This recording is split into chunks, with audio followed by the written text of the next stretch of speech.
Joining me to discuss the power of big tech and its future under a second Trump administration are Yanis Varoufakis, economist, author, and former Greek finance minister, and Maria Ressa, Nobel Peace Prize laureate and co-founder of the Filipino news site Rappler. Thank you both for joining me.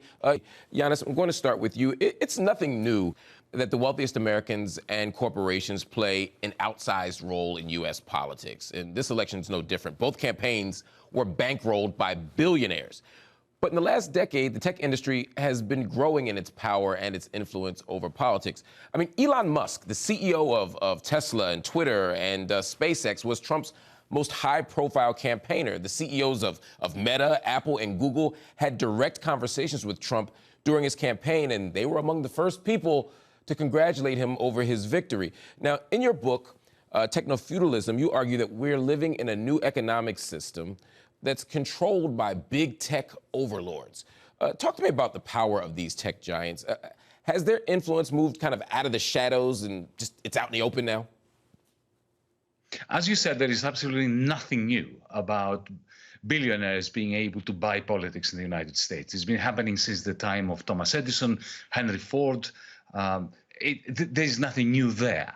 What is absolutely fantastically novel is this new form of capital that people like Jeff Bezos and Microsoft and Google, and to some extent Elon Musk now possess.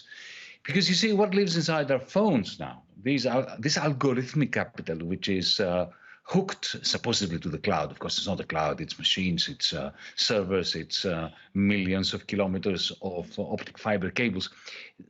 This is a new form of capital because what it does, it doesn't produce anything. So Amazon.com, for instance, produces nothing except a digital fiefdom in which producers and consumers are encased. And the owner, Jeff Bezos, has a capacity like a baron from yesteryear to charge a rent for companies to sell you while you have become a kind of cloud serf, since it is you and me who are producing a large part of the capital, of this cloud capital, that allows Amazon to function. Because every time you post a video or a review or provide your own data, you're building up like a cloud serf. You're not being paid for it. Actually, you pay with your money and with your free labor to construct this new form of capital, which, unlike the capital of Henry Ford, which was what? Machinery building the Model T. And Henry Ford was a monopolist of the Model T. He wanted to sell it to you, and he would buy some newspaper and some politician in order to ensure that the tramways would be ripped out of the asphalt, so that you would have to buy a Model T. But today, Bezos doesn't produce anything.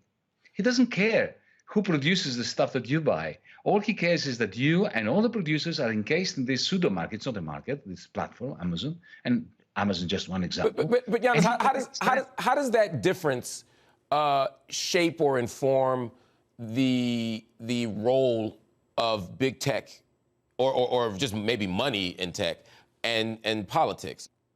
Well, you see, if you own cloud capital, you want people to be engaged with it, whether you are running Amazon.com or Uber, or indeed Twitter or X, as it's called today, or Instagram or TikTok. You really want people to be engaged with that. This is how you make them produce and reproduce your own cloud capital. And this is how you actually manage to target advertisements towards them and also sell to them directly, whether you do it through Facebook or Amazon or TikTok. Now, once you engage people like that, and the manner in which you do poisons democracy. Why? Because suddenly our conversation, everything we do online, which is now intertwined with this reproduction of cloud capital, totally alters the manner in which we're communicating ideas. And, Elon Musk, X, Zuckerberg's Instagram and Facebook, they really don't care what we're talking about to one another.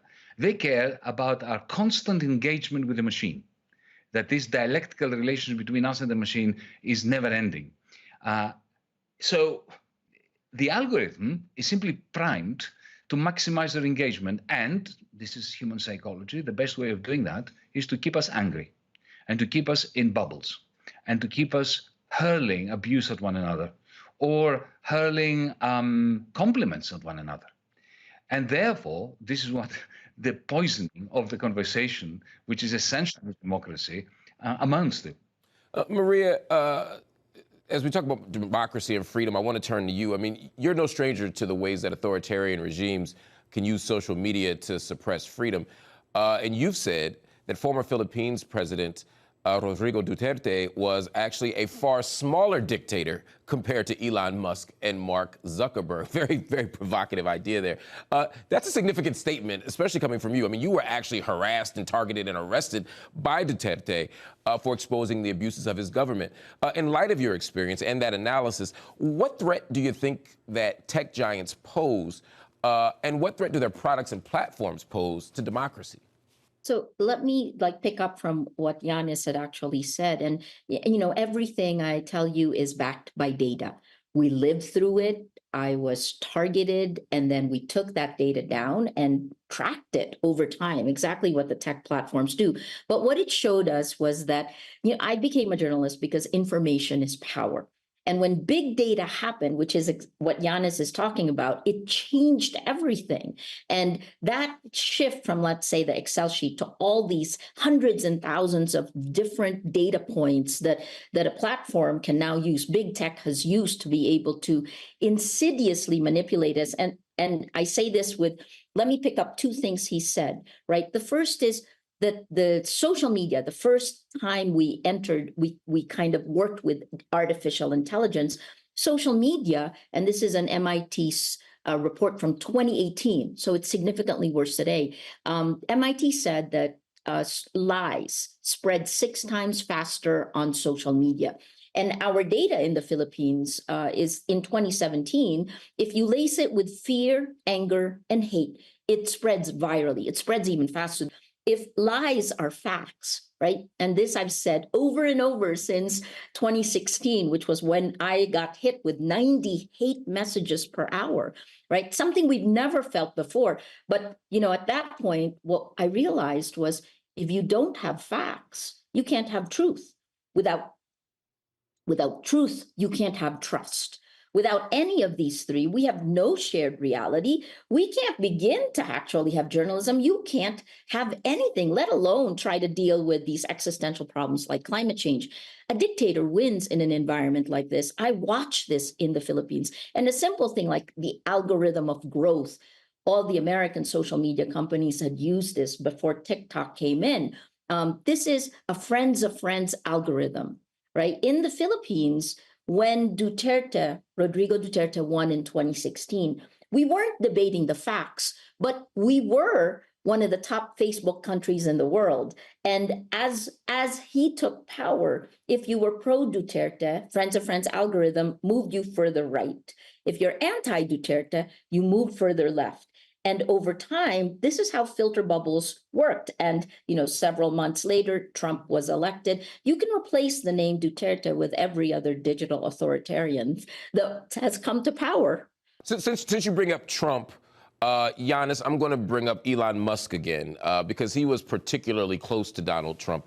He funneled at least $119 million into Trump's campaign, and his net worth has increased by around $70 billion after Trump's victory, with Tesla's share price surging 15% the day after the election.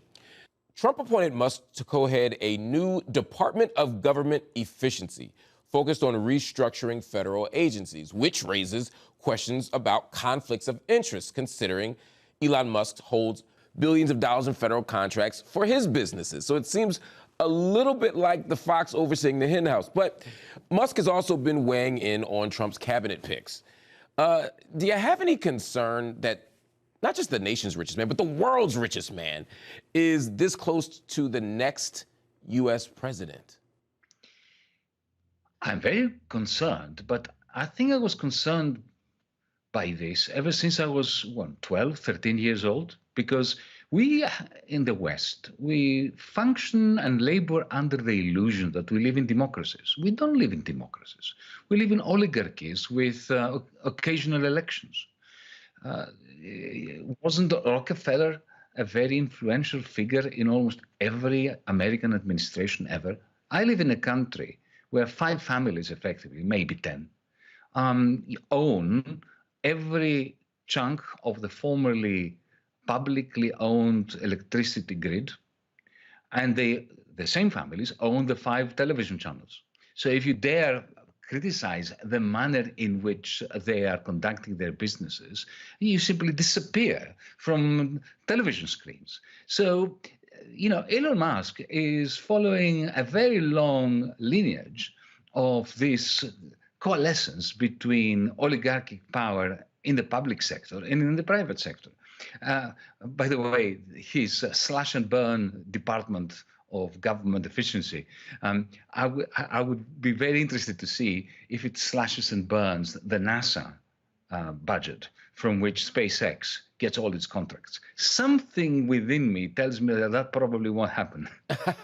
I suspect you might be right. Maria, what do you make of this? Do you see this as just an extension of a very long-standing tradition in the United States and other countries where oligarchic power kind of overdetermines the politics? Or do you see something unique or different in this case? No, I think there are two reasons why this is significantly worse. One is the scale of the speed at which information, at which this kind of data can be pulled together that turns into power. And the second is the reach, right? This is global. This isn't just the United States. When Elon Musk decided that Ukraine could not bomb Russia through his satellite network, he wasn't elected. He wasn't a government official. This was something that the private sector didn't really do before, and now we're shifting into that. I think, you have to look at this in two ways. There's a great book by Marichka Schaake that just came out in September, shortly before elections. It's called The Tech Coup.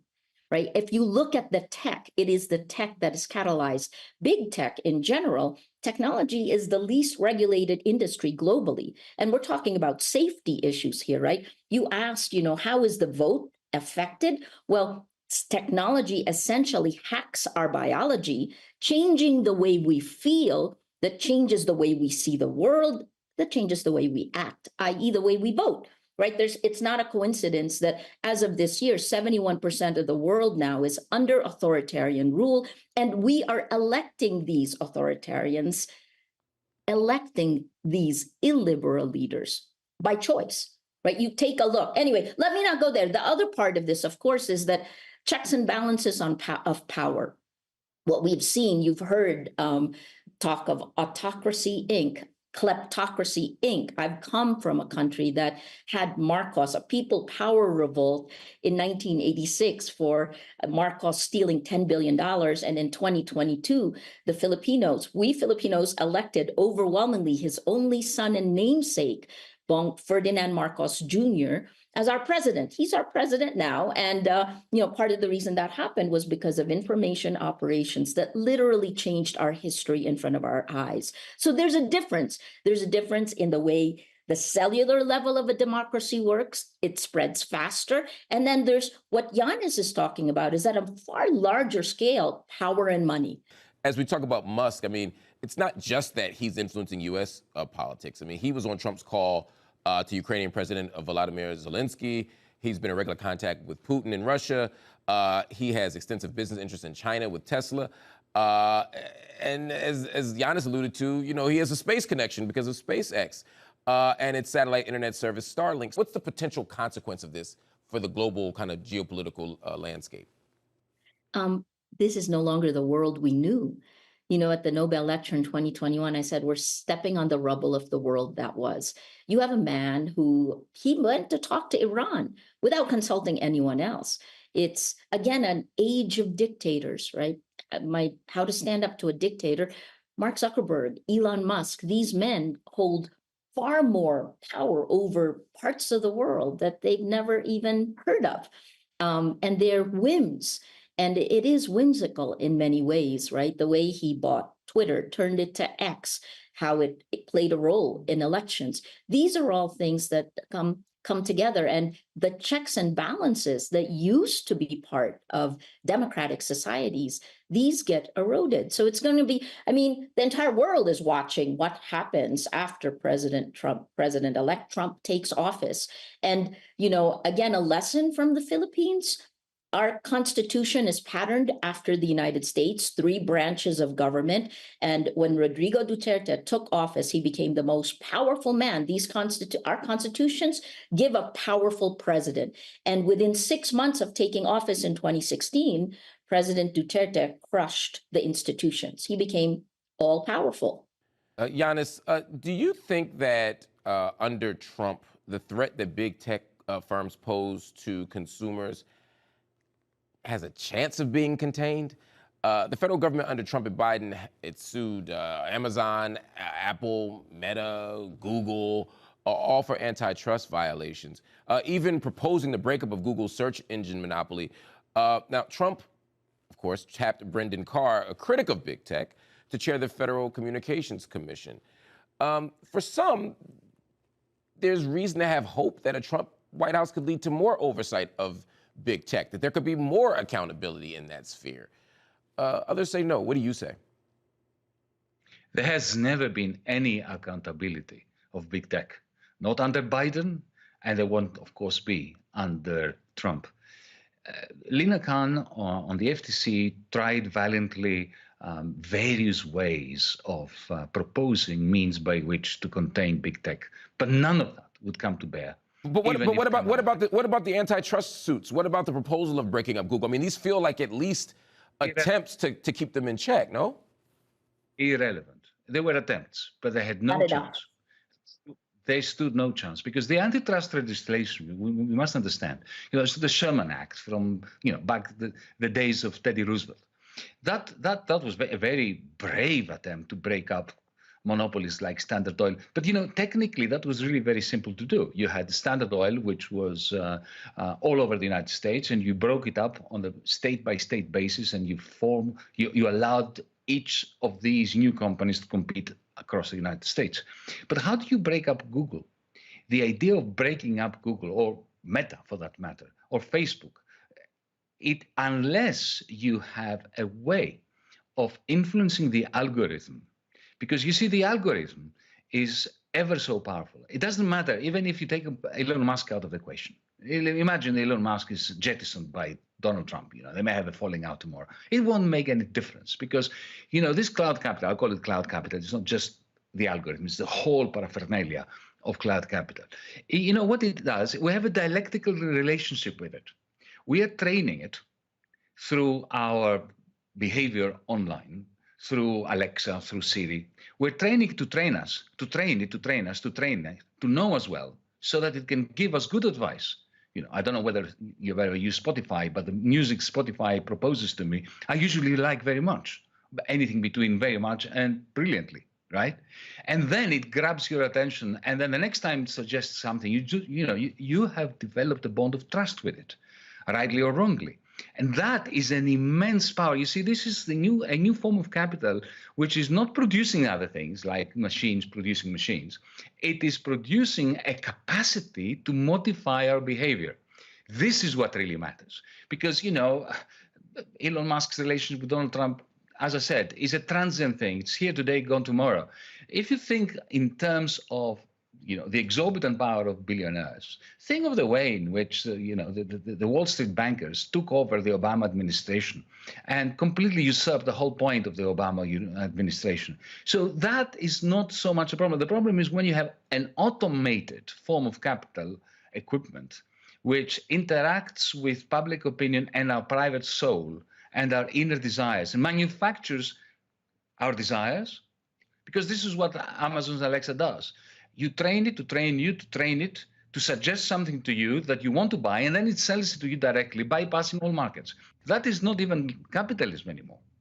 Maria, I see you nodding vigorously, and I also saw you sort of express agreement with the idea that the regulation that we've seen so far, if you want to call it that, was minimal at best.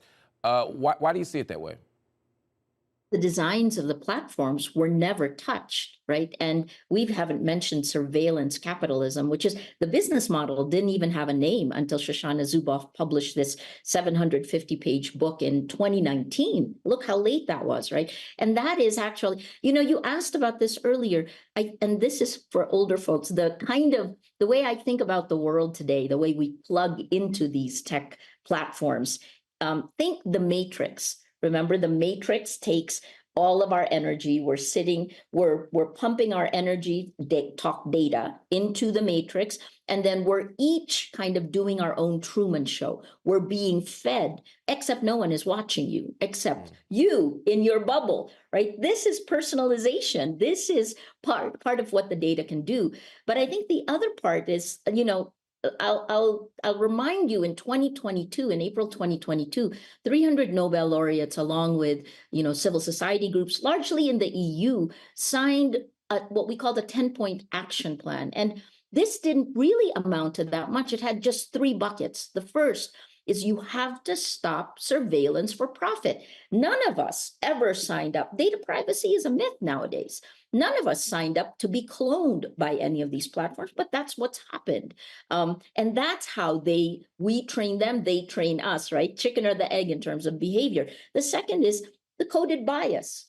Especially for me, I live in the global South, right? If you're a woman, LGBTQ+, if you're a brown or Black or marginalized in the real world, you're further marginalized online by this code. And then finally, the last one, will journalism survive this time period? Journalism is the antidote to tyranny, but we have no distribution. People talk about news avoidance. Are they avoiding the news, or is the news not being distributed to them on the platform? Yanis, in your book, you write, paid labor performs only a fraction of the work that big tech relies on. Most of the work is performed by billions of people for free. As Maria is talking about structures and systems, and you have, of course, as well, I can't help but ask, how are people participating in their own exploitation? How is the current system structured in a way where people are undermining their own possibilities at economic prosperity? And what is the solution to this if, as you call it, the cloud's reach is unavoidable? Well, the worst kind of slavery is the one that we volunteer to. Let's not forget that. The process is really very simple. I mean, look, I'm the last one to condemn people for using social media, because I use it all the time. I tweet, I'm on Blue Sky, I'm on Instagram, I'm everywhere. This is the only way of communicating your point. So this is not a moralistic take, but it's an objective take. What I'm saying is this: every time you upload something that appeals to someone on a platform, you are strengthening the capacity of the platform to keep the eyeballs of that somebody on the platform. So you're adding to the cloud capital of that platform. And to move beyond the concept of ideas and feelings, and to turn, as an economist, allow me to do this just for a second, to hardcore financial stuff. Most conglomerates dispense around 85% of their revenues in the form of wages and salaries. If you look at General Electric, General Motors, if you look at Volkswagen, this is more or less maybe anything between 80 and 90%, right? Facebook, 1%. 1% of its revenues goes to salaries and wages. Now, how can that be? Well, because it is all of us who are producing the capital of Facebook. That has never happened before in human history. When an industrialist, a textile manufacturer, wanted a new machine in order to improve productivity, they would have to order the machine to some other capitalist who would then have to employ wage labor to produce it, right? Today, we are all producing the cloud capital of Zuckerberg, of Bezos, of Google. Now, and again, this is not a moralistic point of view, but you will allow me to say, as an old-fashioned Marxist, that in the end, Karl Marx was right. The only way that you can regulate, that you can socialize these machines and not allow them to turn you, as Maria said, in the victims of the matrix, is if we have social ownership of those machines. Regulation will not cut it, because let's face it, there is no one who understands how these algorithms work unless they own them. It is impossible for a federal body or a state body to interfere with the actual code of the system unless you have property rights over them and the capacity to get into the IP. But that means a socialist form or a social form or a democratic form, a democratization of capital. Now, that's a big order, I know, but it is far more utopic to believe that you can civilize this new world in which cloud capital is owned by the 0.001%. So you have to choose your utopias. Do you want to choose the utopia of thinking that you can actually moderate it? If Kamala Harris had won, things would have been better. That is a worse utopia than to think that you can socialize cloud capital. So, Maria, help me think toward one of these utopias, or maybe a different one.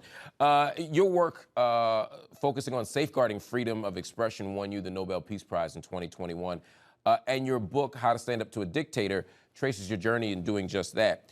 So help me think about ways that everyday citizens can actually stand up to big tech, that they can resist the power and control of these huge structures that seem insurmountable. How do we find a way as everyday people to hold them accountable?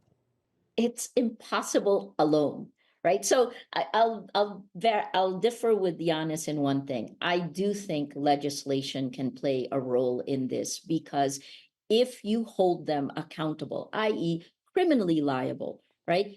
What we are seeing from big tech is the kind of impunity that we are seeing from dictators to be all around the world, whether you look at Putin or whether you look at what Israel is doing now, right? So take a look. I mean, Netanyahu, let me be specific in that. What you're seeing is a corruption of everything and a kleptocracy that's been allowed. So if you hold them accountable, then that can change. A simple one, which I may or may not happen because Project 2025 is saying they want to get rid of Section 230 for a whole host of other reasons. But if you hold the platform accountable, they will move quickly to stop the lies from spreading, to stop the incentive structure. I think that's one. The second one is that we're here at the World Movement for Democracy in Johannesburg, right? There's 600 civil rights and human rights activists who are here trying to protect democracies. We move into the physical world. One of the ways that we were able to survive 6 years of attacks, of government attacks in the Philippines, was we moved into the real world. We moved outside of this kind of manipulative, insidious manipulation that as you heard from Yanis, it's not just algorithms, it's literally micro-targeting, literally clones you and takes your weakest moment to a message and sells it. And it's not as if it's a personal thing. They just want to make more money at it. So surveillance for profit is the main goal. So the last one is, how do you stop impunity, right? It's impunity to steal our content, for example. And yet, what we're seeing now is the enshittification of the internet. And that's a Cory Doctorow word, right? As of January this year, 57.1% of the internet today is low quality content. Why? Once you introduce generative AI, you rolled it out publicly. It's like rolling out the vaccine without ever testing it. Tech companies have gotten away with impunity, and that must stop. If I may come in to agree, Maria, for a second, you're right. I mean, legislation is still crucial, but it has to be radical. It can't just be a refurbishment of the Sherman Act. I agree with with everything you said, and I would go further. So, for instance, imagine if we legislated interoperability. So, I can't escape X easily because I've got more than 1 million followers, whereas in Blue Sky I've got 5,000, right? But imagine if you forced X by law to make sure that, when I post something on Blue Sky, my followers on X receive it as well. Now, that would really seriously, substantially reduce the exorbitant power of Elon Musk over X. This is just one example. But there are many such radical moves you can take. But of course, we don't have time to discuss more of them now. Maria, did you want to squeeze something in? Go ahead. We've given up on big tech in Rappler, and a year ago we rolled out deliberative technology. Yanis, you should try it. It's a matrix protocol chat app, because we in the Philippines have elections in 2025, and I want a place where real people can have real conversations so that we can actually build a society instead of tear it down. It's working so far. Well, we'll have to keep watching. Yanis, Varoufakis, Maria Ressa, thank you both so much for joining me on Upfront. That is our show. Upfront, we'll be back next week.